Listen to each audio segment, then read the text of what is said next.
everybody, and welcome to a special holiday edition of Boobies and Newbies, the podcast that asks novice romance readers to think outside the dick in a box and brave the unbridled world of erotica. Today, we celebrate some of the finest things the 12 Days of Boobsmas has to offer.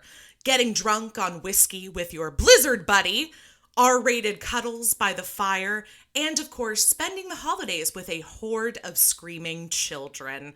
Delightful. Strap in and get ready because we've got 12 holiday-themed romances, 12 mini podcasts, and 12 giveaways coming your way all December long. Join us this month and be sure to keep up with us across our social media channels at Boobies Podcast for any upcoming giveaway news and opportunities. And no pressure, but if you feel like making one person's holiday a little bit brighter, might I suggest leaving this podcaster a review on Apple. You can also join the Boobies and Newbies Patreon family for as little as $1 a month and have instant access to bonus episodes, exclusive swag, and so much more. Consider it the gift that keeps on giving. And as always, you will find links for all of the above in today's show notes, as well as on our website, boobiesandnewbies.com. And now, on to today's Merry Madness. Joining me today to kick off our Merry Berry Boobsmas is one of my favorite bookstagrammers and a longtime friend of the podcast, Esther. Welcome, Esther. Hi, I'm so excited to be back on an episode. I'm excited to have you, and I am especially excited to have you here for Boobsmas, and I'm especially excited to have you here for the first day of Boobsmas. People know this is like the event that I look forward to all year, and especially this year when my podcasting has lapsed, like 100%. I acknowledge that. Like, I have not been putting out episodes like I have in years past, and that's because I'm writing. I am trying to use this as my excuse to like get back into the flow, find my podcasting mojo once again. There are two events I look forward to every year on Bookstagram, and that's Boobsmas and then Talk About Swoon, Amanda's Cottonmouth bracket. Yeah, Cottonmouth March Madness. Yeah, absolutely. You're right. And honestly, if people are just hearing about that for the first time during this discussion, please do yourselves a favor and look that up. You will also hear Amanda from Talk About Swoon on a future episode of the 12 Days of Boobsmas. So I am going to pencil a note to myself to mention it during that episode. It's the crossover episode of my dreams. Just wait. That's going to be a good book too. I'm already looking forward to it. I get really excited because I feel like every year, there's more and more holiday romance to choose from. Like, I feel like when I first started doing the podcast, it was kind of a stretch to find holiday romance. And I'll admit at that time, I still was kind of just getting introduced to the idea of indie romance. I was mostly like picking books that were coming from traditional publishers, were books that I was picking up at the library or at Barnes and Noble. But now that I am, well entrenched in the world of indie romance, and that's like primarily what I read, there is no shortage of holiday romance to find. My TBR is overflowing. Yes. With Christmas and holiday romances this year. It is insane. And I'm not complaining. That's not a bad thing. Oh, absolutely not. Give me all of the Christmas romances. Right. Especially because I start reading them in October, because I start writing them and publishing them in October. And then I actually was really excited to see that as somebody who wrote a holiday romance last year. I thought, oh, well, you know what? People are going to read this in November and December, and that's it. Like, and I understand that. Like, it's the holiday season. The amount of like book purchases I had for my book in January and February was actually really surprising to me. So it's just a good reminder to everybody listening that if you feel like you're overwhelmed by the amount of holiday romance that you've got on your TBR list, don't feel like you have to stop reading it come December 26th. I think one of the things that I love about holiday romances is that a lot of them, like, they might have a central Christmas moment, but they always extend past Christmas, which means that you can extend your reading past Christmas. The holiday romances don't end on December 26th. No. Well, and it's kind of a nice way to segue out of the holiday season, because I feel like we can get definitely overwhelmed during the holidays. And like, this is coming from somebody who I freaking love, like October through January. Those are like, it's my favorite time of year. I love all the holidays. I love, dressing up my house. I love the cooking. I love the eating. I love buying presents for people. I love this, but I also acknowledge like how stressful it does get. So I think, having those little reminders of like pockets of joy and, just a little time to sit back and enjoy the holidays, even if it's not your holidays, it's somebody else's fictional holidays. That's also nice. Yes, yes. Well, okay, speaking of the holidays, one of the things we aim to do here on the 12 Days of Boobsmas, besides talk about holiday romance books we love, is talk about some of our holiday traditions, memories, yummies associated with this time of year. So, do you have any favorite holiday traditions or memories you'd like to share? So, this is bittersweet because, you and I had talked a little bit before we started recording that my grandma just passed away. And Christmas was always a massive thing for her. And one of our family traditions that we have done for as long as my memory goes back, and according to photos, pretty much before my parents started dating, which was something like almost 40 years ago, we do sugar cookie decoration. So my grandma would make I think one year we had 1,000 sugar cookies. Oh, wow. So when you say we do sugar cookies, you mean we do sugar cookies. Sugar cookies. And we sit down. There are tins of sugar cookies. And we make icing. And then our entire family, my dad, his siblings, all my cousins, we will sit down and we will ice sugar cookies, listen to Christmas carols, and then we'll put on White Christmas and watch a movie together. And that's always been like one of the things that I look forward to the most about Christmas. That's one of my favorite Christmas traditions in our family. Okay, but so what do you do with this 1,000+ we collection of cookies? You eat. This isn't like we take them to the neighbors or anything. This is that we make all of these for us. Yeah, we'll put them on trays. My grandma was very involved with the church, so some would go to the church function, but for the most part, we just divided them between the five families, the 4 siblings, and then my grandparents. And we would just eat them. And frozen sugar cookies are one of my favorite things ever. That's how we'd store them. They all go in the freezer because they're still soft enough that you can eat them when they're frozen. I don't think I've ever done that before. They're phenomenal. And so we would just eat sugar cookies. We will eat sugar cookies all December long. Oh, and they my will be God. Gone by January. It's like leftover Halloween candy where you just are still finding yourself eating pieces until New Year's Eve. And oh my God. But you know what? I love this. And I don't know why I never thought to freeze, because I've definitely done frozen cookie dough, but I don't think I've actually ever frozen already made cookies before. Yeah. And you've given me a new lease on cookies. My grandma and I would get together and we would bake shortbreads, and she did chocolate thumbprint cookies that had a Hershey's Kiss in the middle. That's what my mom makes. Oh. Essentially a homemade Oreo type situation. And then Nanaimo bars, which are not a thing in the States, but Nanaimo bars. Oh, I know. All-time favorite treat. I know what Nanaimo bars are. In our family, Nanaimo bars are a Christmas-only treat. We only have them in December. But obviously, that's not the case for all of Canadians. I was gifted with a, dual citizenship Canadian roommate and best friend. And so I have had my fair share of Nanaimo bars, and God, are they good.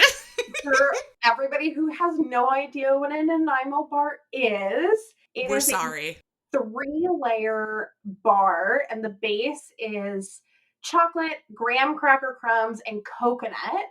The middle is this custardy icing, and then it's a chocolate ganache layer on top, essentially. Little drops of heaven. In fact, you know what I'll do is I will share a Nanaimo bar recipe to our social medias when this episode is coming out, so everybody can enjoy. With you, Grandma Reed's Nanaimo bar recipe. Will you? Oh, that Yeah. would be amazing. Okay, in honor of Grandma Reads. Perfect. She would love that. I'm gonna love it. And everybody who I share it with, if I decide to share the bars I make with, will enjoy it as well. I might just do what your family does and just hoard them for myself. I totally recommend it. Mad respect. Well, as we get into today's reading, Esther and I are going to be talking about Snowed In for Christmas by Jacqueline Snow. Okay, and that's just hilarious that her name is also Jacqueline Snow with an E on the end, like just to clarify. Jacqueline's book was published in October 2023. It's available on Amazon. It is a little on the pricey side. It's $11.99 for the Kindle edition. However, I will say I don't have any regrets about purchasing this one. I don't usually purchase ebooks for that much. Like I did try to find it at the library, and Jacqueline, you'll be happy to know that there was an 11-week wait at the library for this one. So clearly everybody else is thinking what we're thinking, which is that they want to read fun, sexy, snowed in holiday romances. But that's fine. I will pay the $11.99 for this delightful book. So let me give everyone the brief synopsis for Snowed In for Christmas, and then we will get started chatting about the book. Here we go. Sorority mom Becca Fairfield is used to guys not taking her seriously. She's too blonde, too quirky, or just too much. So she's ditched dating to focus on her job and a house filled with drama and plenty of tea. Now, with the holidays and a major blizzard on her doorstep, Becca has everything she needs to survive the next 2 weeks on her own. Hot cocoa, plenty of books, and the memory of a steamy kiss with a certain sexy grumposaurus next door neighbor to keep her warm. Only Becca's seriously underestimated this snowpocalypse. So when the power goes out and Harrison Cooper, by the way, can we just pause and say that that's probably the most romance novel-y name ever? Harrison Cooper. It truly is. Football coach, Master Crank, and the guy who acted mega awkward after said steamy kiss offers her shelter. It only makes sense to accept. They'll just be blizzard buddies. You know, as you do. Hang out, stay safe, and maybe indulge in a little R-rated cuddling. Becca knows that Harrison isn't the dating kind, and what happens during the storm lasts only as long as the storm. But are they keeping warm or playing with fire? Is that the actual blurb? Yes, it is! I don't think I had read the blurb. That is one of my favorite blurbs ever. Wow. And you know what? It's got the right amount of camp and the right amount of puns. Like, you got Snowpocalypse in there. You got Blizzard Buddies, Grumposaurus. You know, that's about as much punny goodness as I can take in a romance blurb. That's a great blurb. I so rarely read blurbs these days. Right. I usually end up reading them after I already read the book. I would like to propose the tagline, by the way. I don't know, Jacqueline, if you need this or not, but I want to propose the tagline to be what happens during the blizzard stays in the blizzard or something like that. There is actually a tagline on the cover and I loved it. The actual tagline on the cover is, "The fire's aglow, so let it snow." Yeah, I love that. And they're wearing a scarf that's wrapped around both of them. I loved this book. I truly did. And I think that it is, from the cover to the tagline to that blurb to the premise, it is just the coziest Christmas read.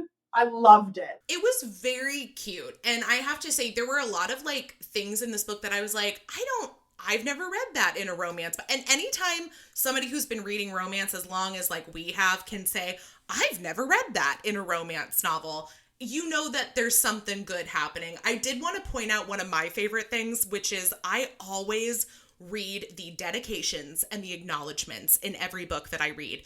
And I loved that the the dedication in this book is to the blizzard of 2013 that was the inspiration behind this story.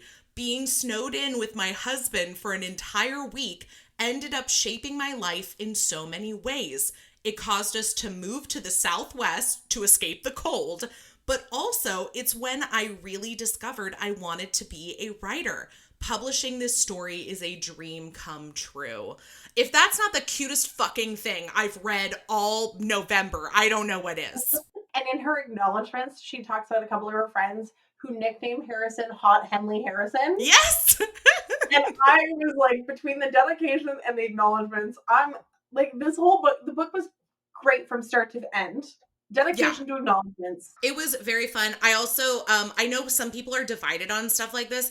I love topical pop culture references. So the fact, you know, that she mentioned certain TV shows or like things that were going on, you know, in Greek life that, you know, concerned her and the girls that she's taking care of. Like, I thought that was great. I love pop culture references personally. I know some people think like, oh, well, they're not evergreen, so it's not going to have like the same lasting impression. I don't care. I don't care about that.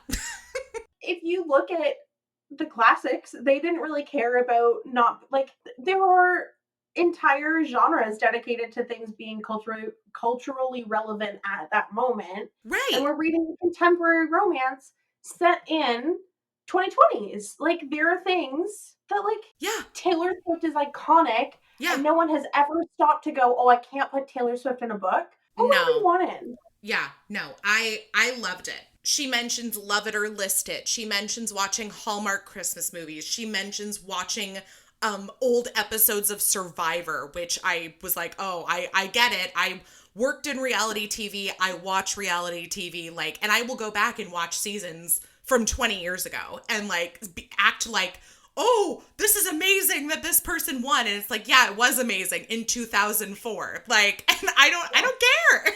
Books are a product of their time, and to pretend that the time that they were written in doesn't exist is just weird to me. I agree. So I'm all for the pop culture references. Same. There were two other things that I really liked about this book that are things that I wanted to highlight. One, the thing that made me think, oh, I don't think I've ever read this in a book before is the fact that our main character, Becca, is a like house mom or, you know, a den mother, like whatever, sorority mom, I guess. And I thought that was so cute because other than like the movie The House Bunny, I don't think I've ever seen a character have that role before. And not only that, I loved that she loved her job. Like she comes from a family of academics and, you know, everyone's like a professor or what, you know, and she's like, well, I work in academia too, but like my strength is working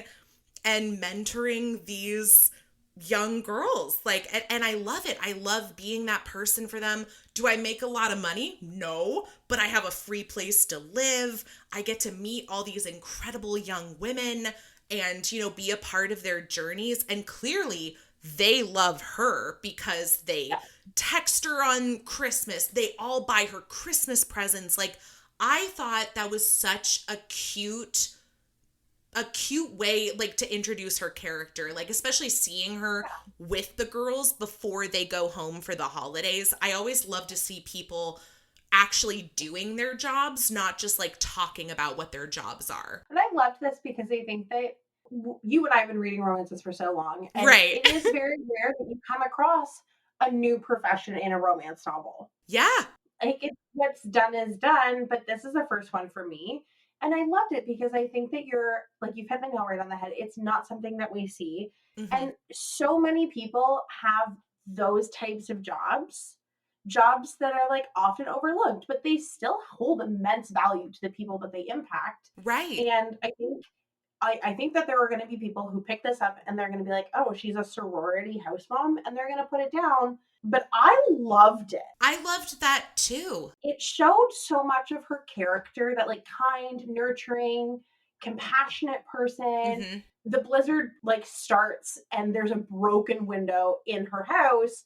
And she's like, nobody touch this. This is on me. I'm going to clean this up. I don't want you to put yourself in even like, don't even toe the line of like putting yourselves in danger. Like, I'm going to protect you. Right. I love that. It's also like, even when she's over at Harrison's house, holding down the fort during the blizzard, it's like -50 degrees outside, and her main concern is, oh my God, I hope that like no other windows break. I hope no snow gets in the house and ruins their things that they might have left behind. Like, she has zero concern for herself, and let's be honest, like, she is a messy bitch. Like, she is falling down, she is cutting herself on things, like, and I will say, I do get a little annoyed just with like clumsy women in general in romance novels, because I do see it as like a recurring thing. But setting that aside, I'm like, you need to not be like, it is -50 degrees outside. Like, you need to be focused on being warm and not getting frostbite, not about snow getting in the house and getting on some clothes. But that's who she is. But I mean, me and Becca are the same when it comes to that, like, wipe out on your ass in the snow, cut your arm open on a broken window. I was like, you know what? I am actually just reading myself. This is me. Yeah. I was gonna say, I am this. That was the other thing, was do you ever read characters and you're like, oh God, that hit a little too close to home? Like, and I definitely had some of those moments with Becca. Especially, there's a moment where she's talking to Harrison about all of the guys that she goes out with and how it never works out, whether it's somebody that her mom sets her up with or it's somebody that she finds on a dating app. And she basically is at the point where she's like, I'm happy on my own. Like, I don't want to compromise who I am. Like, if people think I'm too much, too loud, too abrasive, too colorful, whatever it is, like, that's on them. Like, I'm not going to change who I am to suit people. And I was like, oh my God, this is in my head. Like, this is me. I mean, I literally have that tattooed onto my skin as a reminder. I think a lot of Becca's inner monologue and her struggles with that, towing the line between you're not enough and you're too much. Right. I literally have on my arm, I've got just enough. It's right here. I love as that. a constant reminder that there is, like, I exist. We all exist in this space where we are going to be too much for some people. We're going to be not enough for others. Right.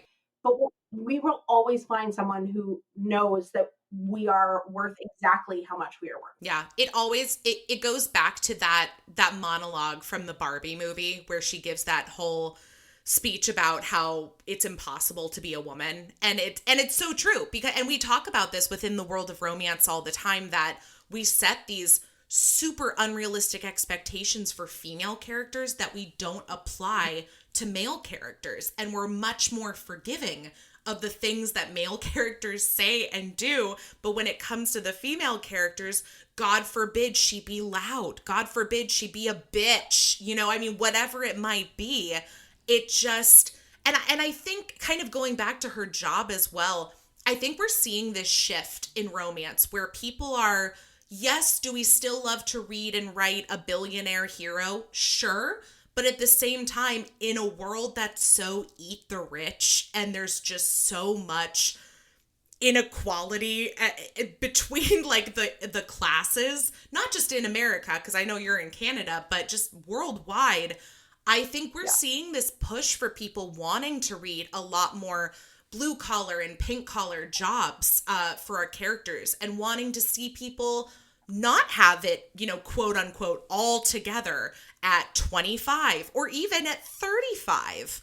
I know I'm loving that. I'm loving reading characters who, even after they get together with the love interest, they still have issues. They still have loans to pay. They still, have to figure things out. It doesn't magically fix their life to find this loving relationship. And I think there's some comfort in reading that, because I don't want to say we're all like that, but I think a good majority of people are that way. I totally agree. And I think that we're seeing it more and more. And I mean, I have to take this moment and plug Nellie Wilson's upcoming Christmas novella, Corporate Mandated Holiday Romance.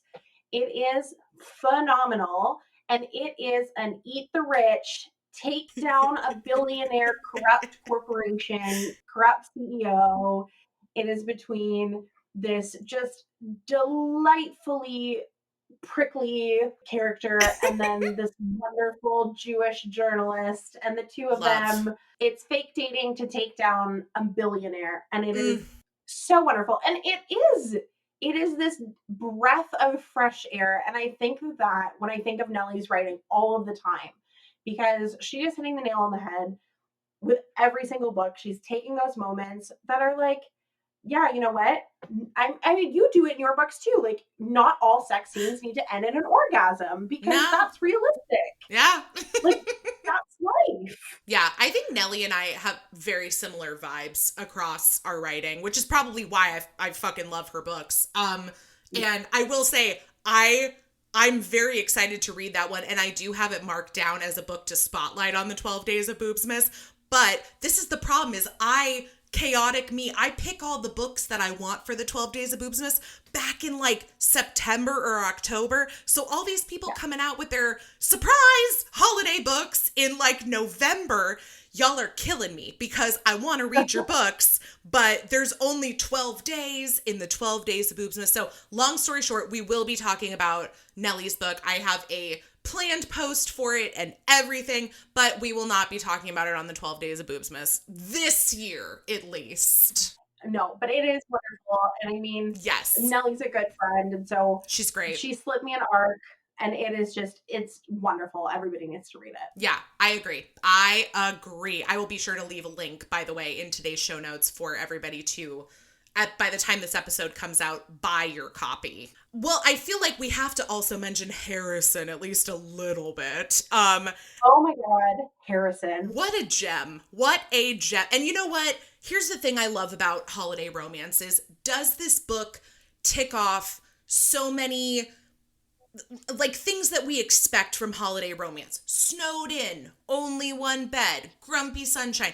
Absolutely. What I also love about it, though, is that he has to do some apologizing and some soul searching, and basically, you know, just kind of emotional maturity at its finest. Mm-hmm. Like, and I really appreciate when characters have to basically admit when they're wrong to, you know, reach those moments of, yeah, you're right. I treated you like a dick and you didn't deserve it. Like, it was something that was going on with me, and like, I'm still trying to figure things out. Like, I appreciate that so much. And I think he had a really good arc for both like what's going on internally with him, and then also, you know, just having his family kind of split in two, which, you know, I think a lot of things that also happen during the holidays, both in books and in real life, are, yes, they bring us together, but there's also some tension and family secrets and tea that gets spilled.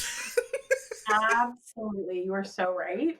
I just loved Harrison. I mean, I think that he was, I mean, a man who is willing to drag what I don't think Jacqueline actually put a size, but I just pictured Harrison dragging a king size mattress through a king size, 100%. Like she says, it's a massive mattress. So this man is hauling a whole ass king mattress in front of the fire because he's like, I'm old.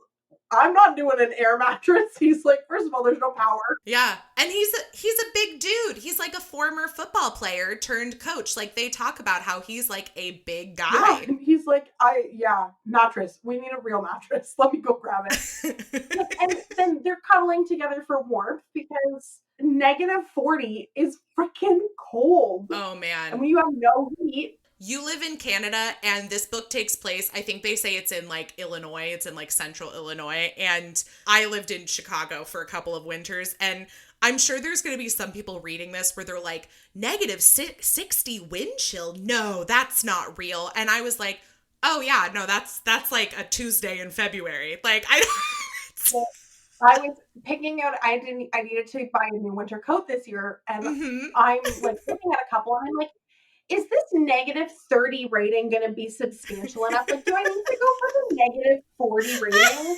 Which -40 is your Celsius and Fahrenheit merge.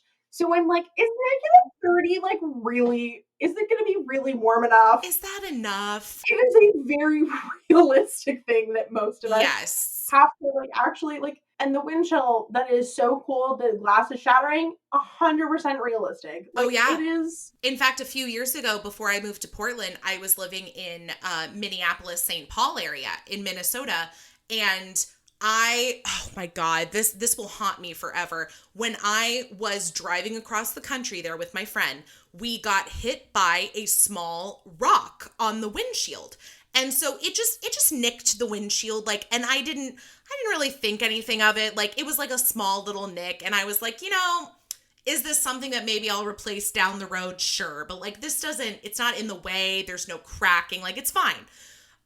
Come November or December of being in Minnesota, that little nick spread into a, God, I don't know, 2-foot long crack across my windshield. And I could not, I was like, I don't understand what's happening. Like, and I had to like Google it because I grew up on the West Coast. This was not a problem. This had never been a problem or something that I had to think about. So, that was a fun surprise. Needless to say, I did end up replacing the windshield, but I did drive around with a crack for like 6 months. I mean, anybody who's listening to this podcast that is from Manitoba, Alberta, Saskatchewan, Wisconsin, Minnesota will be like, yeah, cracked windshields are culture. Like, if you don't have a cracked windshield, what are you doing? Did How you even really live here? Yeah. Yeah, that was my initiation, I guess, into living in the Midwest. I kept thinking about that a lot, reading it and being like, I understand how actually realistic this particular snowed in scenario is, because I remember the blizzard that Jacqueline references, because we got hit with it too. Yes. It's a big deal. In fact, I didn't live in the Midwest when the Snowpocalypse of 2013 happened. However, I moved to Chicago in 2014, and I came to visit in March of 2014. It was St. Patrick's Day weekend, and it was coming off of like this, seasonal snowpocalypse that had happened, but for months. And everything was still like covered in snow. And like the 2 years that I lived in Chicago, we never had like that much snow in those 2 years, probably compared to the one storm. Yeah, no, I remember, like, I almost want to say that I had a whole week off of school. Oh my God. The snow was up to like, on a regular post where you press the crosswalk button, Mm-hmm. the snow covered that, and someone had to like dig down so that you could reach under to press the crosswalk button. Like, these are very core memories. So like, this is a very realistic situation. I think that snowed in romances, I think a lot of people tend to shit on them. Why? Because they were like, really, like, how can you get snowed in? I'm like, how could you not get snowed in? Out of all of the forced proximity situations, snowed in is so realistic. Oh no, I completely agree. I mean, and the only reason I chose to write romance at the holiday season that's not snowy is I grew up in California, so I set it in California. But that doesn't mean I don't love to read it, because I do. And I especially like this because this was not a romanticized version of being snowed in. Like, yes, are they cuddling together and having sex by the fire, which, by the way, yes, it does bang. Oh, sure does. But this was by no means a romanticized version of being snowed in. They are without electricity. There are multiple broken windows that they are having to tarp up and tape and hammer shut. There is, discussions about them when they finally do leave and they go to his sister's house for Christmas. Like, oh my God, are we going to get stuck in a snowdrift? Like, I mean, none of this is like a romantic version of snowed in. And that's what I liked about it. I love the messy realism. And I know that that's not everybody's cup of tea when it comes to romance, but I love it. I love this one too, because I think like they get in the car to drive to Harrison's sister's house, and Harrison is like, I recognize that Becca is precious cargo, and I'm going to drive as slow and as carefully as I need to be, because getting there safe is better than anything else. While also constantly checking in with her, like, are you okay? Yeah. We're almost there. What can I do to make you more comfortable? He does the same thing when they're having sex too, which I think is great. Oh my God. I can't wait to talk about that a little bit more. But like Harrison, even when they're cuddling, he's like, can I come closer? Can I cuddle you? You are shivering. I need you to take a layer off. Yes. You staying safe. When she goes to have a shower, she makes the intentional decision to not wash her hair. Because she's like, I have to conserve the little hot water that's left. And if I wash my hair, like my hair will freeze. Like it is that cold in the house. It was very realistic. The two of them cared for each other so deeply. I mean, even like there's a scene where Harrison comes back to bed and he's like shattering because he's so cold.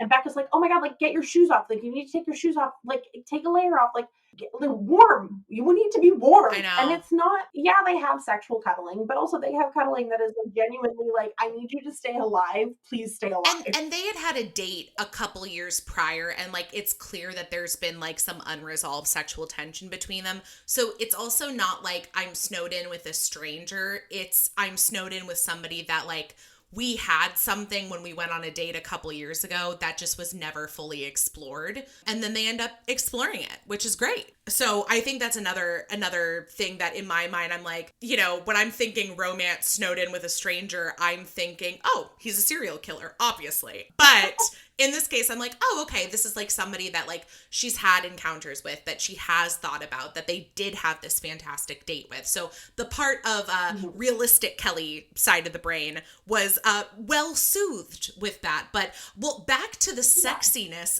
Did you have a favorite sexcerpt or moment you wanted to highlight? Actually, I did, because it is probably one of, and like this is a big sentence for me to say. It might actually be one of my favorite sentences I've ever read. Oh my God. I'm so curious which one it is now. So it's Becca and Harrison having sex. Harrison like looks up and he goes, a quick expression on her face made me pause. Her eyebrows pinched just a little and a shadow of concern crossed her eyes. Hey, you okay? Yes. She gripped my ass with both hands and pulled me towards her. Why are you stopping, you insane, beautiful man? And then Harrison goes, you had this look on your face. Are you sure? I can go down on you as long as you want. Snaps for Harrison. And his internal monologue is, and I would, happily. I just needed that frown to never return, ever. Yes. I was listening to the audio of this, and I think I had to like sit back Pause, for a second, and I did this rewind. And I was like, okay. Pulled up the ebook, highlighted it in the ebook. I'm like, this man, are you sure I would go down on you as long as you want? His concern for her pleasure and well-being is like off the freaking charts. He is down so bad for her. Yeah, 100%. Oh my gosh, this man would do anything for this woman. I mean, anything. Yeah. And you know what? He's grumpy, sure. But like, I don't think there's a problem. I love a good grump who like, he could still be a grump from start to finish. But if he's good to her, like that's enough for me. I also love how he encourages her, like both in and out of the bedroom. But this is a moment where they're in the bedroom. Or the bed on the floor, I should say. And I think this one is an earlier sex scene, but he's talking to her while they're having sex. And he says, you're so sexy right now. Your muscles get all tight when you're seconds away from orgasm. And you make these little sounds in the back of your throat. I could watch you like this for hours. Oh my God. She bucked against me, her ass moving up and down as she ground against my hand. Harrison, yes, it was deliciously hot, and I wanted nothing more than to bury myself inside her. But right now, she came first. That's my girl. Write it out. This man, oh my God, it's so good. And the two of them together, like, he has this moment where he's like watching, like that woman, he was like, watching you come is the most beautiful thing. Mm-hmm. in the world. And then later she goes to give him a hand job, and he goes, I want to be inside of you when I come. And she goes, oh, you're so hard and big right now. And Harrison goes, yeah, because watching you come is a turn on. This man would be content if the only thing he ate for the rest of his life was Becca's pussy. 100%. Lunch, and dinner, breakfast. That's the kind of partner that we all need. Jenny Nooch partner. Anyone who's down to eat pussy that bad, marry them. Yeah. That's the kind of stuff people should be putting in their dating profile. Like, just saying. Like, that you would get a lot more swipes if that's what you put in your dating profile. 100%. Yes. It's not so much a sexcerpt, but I did just want to highlight what was probably my favorite line from the book. And this is, Becca talks about how she's like obsessed with his ass, which I was like, you know what? I really like this. I really like the emphasis on man ass in this book, because I don't feel like we devote enough time to admiring male asses, at least in romance novels. So I like that she did that. And he tells her, you can squeeze my ass if you want, but I get a turn too. I'm an ass squeezing equal opportunist. The humor in this book is delightful. Yeah, they're very well matched. Overall, really enjoyed it. I will say there's one thing that I had, and it's not so much a negative about this book, because we try to highlight only the positives, especially on this podcast, but there was one moment that it really just reminded me of something that's kind of irked me in romance for a long time that I would like to see us kind of do away with in general. And it's when she's describing, I think, the way he smells. And look, I'm here for a scent of a person like all day and night. But she describes him as clean, woodsy, and masculine. And I just have to say, I'm so sick of seeing, whether it's the way a person smells, looks, dresses, whatever it is, I just am really tired of tying that into masculinity or femininity, because one, it's just a binary. So it's like, okay, this is leaving out like so many people. But two, I just think that those are terms that we prescribe certain things to masculinity and femininity that, are both positive and negative, and a lot more negatives are applied to femininity, unfortunately. And so I am not a fan of like gendered things in general. So that's one thing that I just would like to see less of in romance moving forward. I would agree. And I've been saying that for a while. Yeah. But what does it mean to smell masculine? Yeah, what is that? Nothing. And this is it's not just this book. And No. It's one of those things where it's in so many books that I read it, I roll my eyes every time. Exactly. Accept that it's part of just the conventions of the genre right now. And I'm like, but it doesn't have to be. No. And that's the thing is, I think like anything else, if we talk about it more and more people realize and have these conversations, it will become more well known that like, oh, this isn't necessarily something I need to have in this book, or like, what is this adding to this book? So it's by no means a criticism of Jacqueline Snow or this book. It's more of just like a convention within the romance genre that I don't love at large. I mean, it goes hand in hand with, how people talk about that, oh, well, we don't need third act breakups, can we have them? Absolutely. Is it necessary to the story? Is it adding something? Not always. So I just like to ask why about a lot of things. And I don't think there's anything wrong with that. Yeah, totally. Yeah. Anywho, any last thoughts about the book before we play a little game? I just really love this book. I think that it was a very cute book. And I mean, I think both of them had a pretty substantial character arc. I agree. That sometimes I have found is lacking. Like one of the characters might get a character arc, but I think that both Becca and Harrison are just very realistic. They both have their flaws. They both acknowledge their flaws. And then by the time that the book is ended, I think they've both made substantial moves to do the self-improvement necessary to not only be a good partner to each other, but to be a good person to themselves. And that is so important. Like Becca does this moment where she stands up for herself, and she also stands up for Harrison and helps Harrison stand up for himself. And again, it's that moment of like, I'm bettering myself to be better for myself, Yeah. but also so that we can be in this partnership. And Mhm. it is an equal opportunity partnership, ass grabbing or not. Ass grabbing, I mean, equal ass grabbing, you know? I will also say, as somebody who, like, you know, has worked in screenwriting and has worked in film and television, like, I think this would make a really good movie, especially when I'm thinking about, like, I don't want to say a Hallmark Christmas movie because, like, those aren't sexy at all, but picture the sexy Hallmark Channel. And I think if you structured this book exactly like a Hallmark movie, it's very insular. Most of it takes place just between the two of them in this house. You know, obviously we get some moments with the families. We get some phone calls with them. There's a little bit with the, you know, the girls at the beginning. You could even put in more between him and his players. I know that comes in later as well. I think it's got all the things that I would expect to see in a good way and think would make for a good TV holiday movie. I think that this book is the perfect combination of like what Sierra Simone and Julie Murphy are attempting to do with their like Hallmark After Dark Christmas movie series. And I think that it's the perfect step between a Hallmark Christmas novel, Christmas movie, which is sweet, it's cute, Yes. but it's closed door. And then there's the Julie and Sierra, which are phenomenal books, and I loved them. This is just like that perfect middle of the road. It's sweet, it's spicy, it brings the heat, but it's not like melt your face off.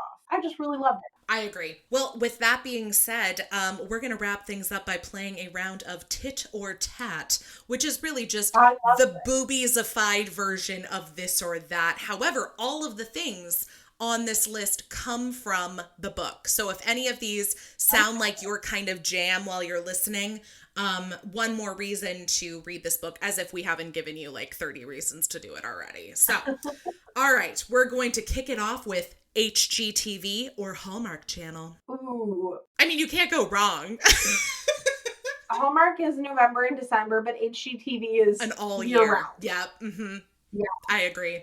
So is that what you're going with? I think I have to go with HGTV on this one, yeah. Okay. Fair enough. Fair enough. And in keeping with our pop culture references, it would be Love It or List It or Survivor. Love It or List It. I mean, it's fine. Like, it goes with HGTV. I get it. Hot chocolate or hot tea? Hot tea. Any particular kind of tea? S'mores chai. Oh, what? Is my go-to. David's Tea had this moment where they were going to close down, and I have no idea what is left of David's Tea, but I still have a kilogram, which is 2.2 pounds. It sounds like you have drugs. I really like it. I love it. So David's Tea was really big in Chicago. I think I would go there before the holidays and like grab some stuff and like bring it home for Christmas, and people really liked that. I've got a seasonal one, and it's Santa's Secret, and it's this delightful black tea, but this s'mores chai is my year-round favorite. That sounds good. Side sleeper or stomach sleeper? I'm kind of a combination of the two. That's me too. That was such a funny conversation they had though, because she has this whole thing where she's like, I can tell you what it means about you depending on like what way you sleep. Like the facts that Becca has rolling around her brain, I was 100% on board with start to finish. This woman is an ADHD delight. Absolutely. Who watches like way too many episodes of Jeopardy or like reads Snapple facts or something like that. I will say if I had to choose, I would go side sleeper. That's kind of my go-to. Okay, this is in reference to some scents that were discussed in the book. Laundry soap or wood smoke? Laundry soap. I have to say, I do like a good, like, campfire smell, but the one thing about that is, like, if you're sitting out by the campfire, like, you know, just doing s'mores or whatever it is, you have to, like, throw those clothes away immediately or wash them, because otherwise you just smell like fire. I think that's it. Like, I love it in the moment, but laundry soap for sure. Yeah. Whiskey or wine? Whiskey. Okay. No hesitation on that one. Whiskey or margarita? Whiskey. Whiskey. All the way. Okay, good to know. I do drink like a 70-year-old old man. Hey, good for you. I like that. I have to say, her list of foods that she doesn't eat is one of the weirdest combinations I've ever heard. So I'm just going to give you a couple of those. There's 4 things that she says I eat everything besides these 4 things. You know what? That was also one of those moments where it's like, Becca and I are the same person, because I also have 4 that are on my, I will never eat them. Okay, so zucchini, I'm just going to give you all 4 of them are zucchini, eggplant, Brussels sprouts, and salmon. And so rather than an either or here, which of the 4 would you stomach? Actually, those are 4 that are some of my favorites. Oh, okay, you like those. Okay, so then... But like, I have my 4 foods that I won't touch, but her 4 are like some of my favorites. Oh, okay. Well then, zucchini or eggplant. Actually, no, zucchini or Brussels sprouts, because I feel like eggplant and salmon are the more like main course items that you could do, because people do like eggplant parm and stuff like that. So let's do zucchini or Brussels sprouts. Brussels sprouts. Ooh, I think I might be a zucchini girl on this, but I do like both of those. Eggplant or salmon? I think salmon. Yeah, I would be. Eggplant, I don't mind, but I feel like it can have a really weird, like, gummy texture that, like, it just has to be prepared the right way. I actually think that eggplant doesn't really have a flavor. It doesn't. And so now salmon can get prepared horrifically, or it can be one of my like favorite foods. Mm-hmm. Having somebody squeeze your ass or squeezing somebody's ass. God, it's been so long since either of them. Ass squeezing opportunists here. I think both would be great. I love it. And then my final one for you, let me see if I can word this the right way. It's when she's talking about books and bookmarks. Bending the pages of books to bookmark them, or using a sticky gum wrapper to bookmark them. Oh, dog-eared pages. I do that even if there is a bookmark available. Okay, thank you. And I'm sorry, people, don't come for us, please. Like, I thought it was so wild that she was like, I will not, and I know, we both know people like this who are like, I will not dog-ear the pages, but that's not the part that I didn't understand. The part was that she reached for like a gum wrapper in his drawer of like his coffee table, and I was like, this is what you're gonna put in your book as like the bookmark. Like, I would be more weary of a candy wrapper in my book than I would be of dog-earing the pages. I mean, I dog-ear my books. I've always dog-eared my books. I do too. I mean, physical copies are meant to be read. Mm-hmm. But that's okay. We're not all the same kind of reader, and we accept that. Well, that just about does it for us and for the first day of Boobsmas. And for everybody tuning in, please remember, we are just getting started with the 12 days of Boobsmas. So if you want to go back and listen to past episodes from Boobsmas past, of course you can do that on boobiesandnewbies.com, as well as wherever you stream your podcasts. We are putting out 12 episodes this month, so you don't have to wait long for the next one. And don't forget that there are 12 Boobsmas giveaways as well. There are still a few chances left to win. I've been running these since Thanksgiving week, so just be sure to keep up with Boobies and Newbies across social media. And while you're at it, don't forget to give Esther a follow. Where can the fine people find you, Esther? I am currently on Instagram at Esther Reads, and if you're still hanging around on Twitter, I'm Twitter.